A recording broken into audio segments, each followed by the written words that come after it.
आपसे सुना है कि संत महापुरुष अपने भक्तों के जो अति कठिन प्रारब्ध होते हैं उसको दूर करने के लिए कभी कभी वे स्वयं उस प्रारब्ध को अपने ऊपर ले लेते हैं, जिसके परिणाम स्वरूप उन्हें वे स्वयं भोगते हैं। आप जैसे उच्चतम कोटि के अतुल्य संत महापुरुष जो अकर्ता भाव से सब कर्म करते हैं, उनका अपना निजी कोई भी प्रारब्ध, वो भी कठिन प्रारब्ध तो हो ही नहीं सकता। ऐसे में आपके स्वास्थ्य संबंधित जो शारीरिक कष्ट हैं वो भी आपके प्रेमी भक्त के ही कठिन प्रारब्ध का परिणाम हो सकता है, जिसको आपने अपने ऊपर ले लिया होगा। खुशियाँ बांटने से बढ़ती हैं, दुख बांटने से कम होता है। अतः आपके श्री चरणों में साधारण निवेदन है कि आप भी कृपा करके, करुणा करके अपने शारीरिक कष्ट को हम सब में थोड़ा थोड़ा वितरित कर दीजिए। प्रसाद रूप में मेवा मिठाई तो बहुत पाए हैं, एक बार ये कष्ट वितरण वाला प्रसाद भी मिले तो हम सबको बहुत अहोभाग्य होगा। इस विषय में समझ लेना चाहिए। ज्ञानी अथवा ज्ञान और भक्ति, ज्ञान और भक्ति जो हैं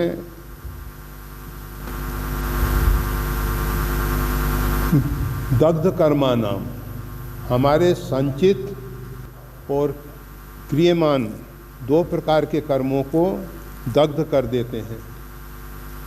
संचित कर्म वह हैं जो जन्म जन्मांतर से हमारे किए कर्मों का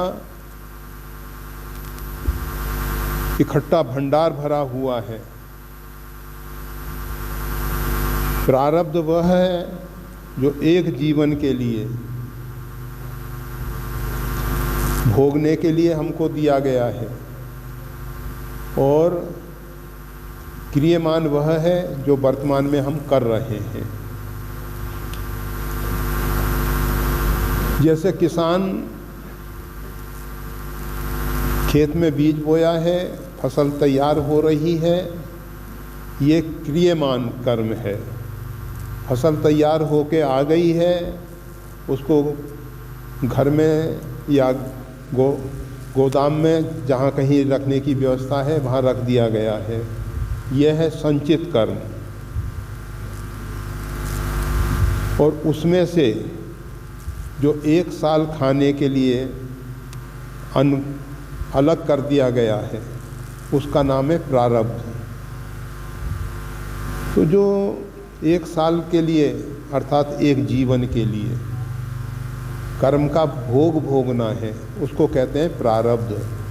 उसके विषय में अवश्य में भोक्तव्यम, उसको तो अवश्य भोगना ही पड़ेगा। भगवान शंकराचार्य 32 वर्ष की अवस्था में अपनी देह लीला पूरी करके भगवान केदार में सशरीर विलीन हो गए। रामकृष्ण परमहंस जिनको गले में कैंसर था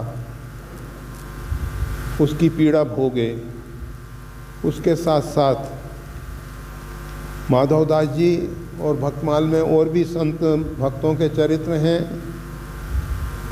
जिन्होंने अपने जीवन में शारीरिक बहुत कष्ट भोगे।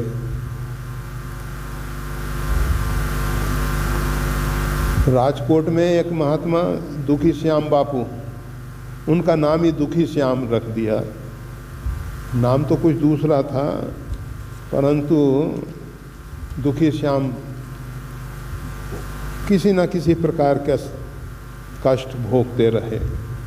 तो ये शारीरिक कष्ट जो हैं प्रारब्ध के द्वारा हैं, ये कहना कि ज्ञानी महापुरुषों को, भक्तों को वो प्रारब्ध नहीं भोगना, नहीं, प्रारब्ध भोगना ही पड़ता है, अवश्य में भोक्तव्य।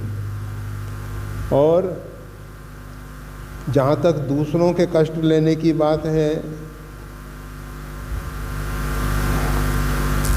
कभी कभी ऐसा देखा जाता है, कभी कभी ऐसा देखा जाता है, ये अपवाद स्वरूप में होता है।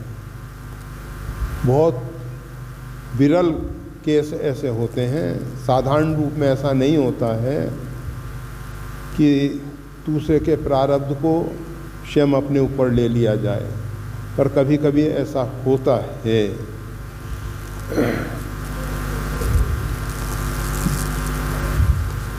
और हमेशा पुरस्कार जो है, अपना पुरस्कार, हमको कोई पुरस्कार मिला है, हम उसको बांट सकते हैं, दे सकते हैं। हमको कोई दंड मिला है, उसको तो हमको ही भोगना पड़ेगा। कोई कैदी कहे, कोई अपराधी कहे कि हमारी जगह अमुक व्यक्ति दंड भोग ले, ये संभव नहीं है। भगवान बल्लभाचार्य जी के समय की एक घटना कही जाती है। भगवान बल्लभाचार्य जी के समय एक राजा, जिसको कठिन प्रारब्ध भोगने के लिए ऐसी स्थिति पैदा हुई थी कि शारीरिक रुग्णता से राजा बहुत परेशान था, बहुत परेशान था। तब कहा गया कि आप अपना तुलादान करके, स्वर्ण से तुलादान करके, वो स्वर्ण अगर दान के रूप में दे देंगे तो ये आपका कठिन प्रारब्ध टल जाएगा। अब वो राजगुरु बल्लभाचार्य जी महाराज के पास पहुँचे, कहा कि ये दान हमको लेना पड़ेगा, और ऐसा दान हम कैसे पचा पाएंगे, डाइजेस्ट कर पाएंगे। हम तो बहुत जटिल समस्या में फंस गए हैं। अगर राजगुरु हैं, वो दान नहीं लेते हैं तो भी अपराधी हैं, और लेते हैं तो वो जो मृत्यु योग है, शारीरिक मृत्यु तुल्य कष्ट है, उसको कैसे भोगेंगे, कैसे भोगेंगे। दान लेना तो बहुत सरल है, परंतु उसका भोग तो भोगना कठिन हो जाएगा। ऐसी परिस्थिति में बल्लभाचार्य जी महाराज से कहा, स्वामी जी आप बताइए कि हमको क्या करना चाहिए।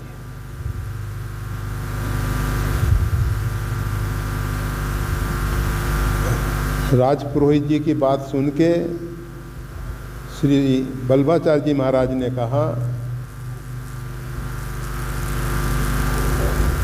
वहाँ उनके बहुत से ब्रह्मचारी शिष्य बैठे थे।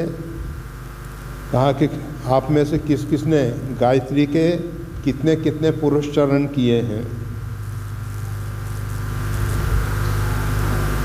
एक ब्रह्मचारी ने बताया, मैंने गायत्री के 24 पुरुष चरण किए हैं। आपको शायद मालूम होगा, ये जो आचार्य श्री राम शर्मा, ये पहले मथुरा में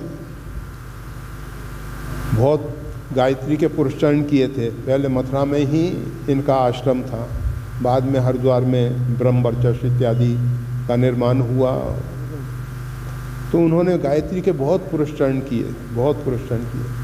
तो इसी प्रकार से उस ब्रह्मचारी ने कहा कि मैंने गायत्री के 24 पुरुषचरण पूरे किए हैं। कहा ठीक है, आप ये दान ले लो। राजा जो तुला दान करेगा, उस दान को आप स्वीकार कर लेना, और उस स्वर्ण का फिर सब लोगों में वितरण कर देना, थोड़ा थोड़ा आएगा। तो ऐसा ही किया गया। जैसे ही दान लिया तो उन ब्राह्मण देवता के ऊपर वो सब प्रारब्ध का भोग सिर पे सवार हुआ। उन्होंने फिर उसमें से टुकड़े टुकड़े करके, स्वर्णकार को पहले से तैयार करके रखा गया था कि स्वर्ण के उस प्रकार के छोटे छोटे टुकड़े कर दिए जाएं जो सबको बांटे जा सकें। तो ये